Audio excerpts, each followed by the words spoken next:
My name is Vivian Strong, and I am a surgeon at Memorial Sloan-Kettering Cancer Center. My special interests are in treating patients who have gastric cancer and other tumors of the stomach, and also in treating patients who have adrenal tumors, both cancerous and non-cancerous.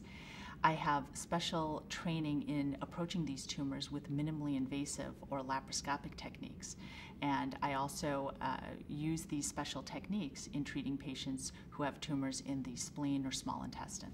When I meet a patient for the first time, I try to get a sense about that person, about their family, and what are the main issues that they're concerned about. It's a frightening thing to be diagnosed with cancer for anybody.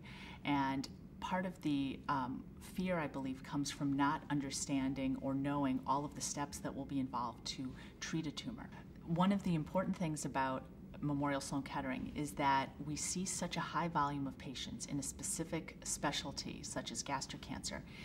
That allows us to see patterns and to make advances that really are unparalleled by other institutions that don't see this kind of volume. In many hospitals, a high-volume gastric cancer hospital is considered to be a place that sees 10 stomach cancers per year.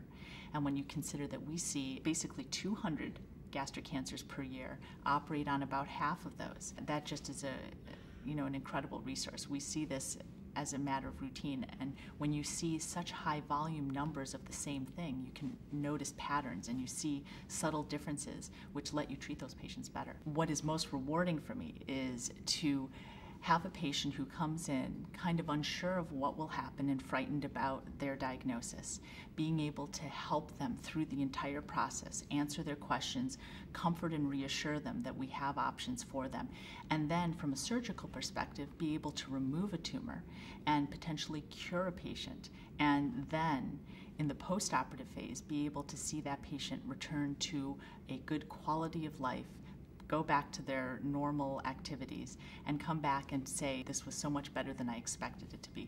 That's really rewarding.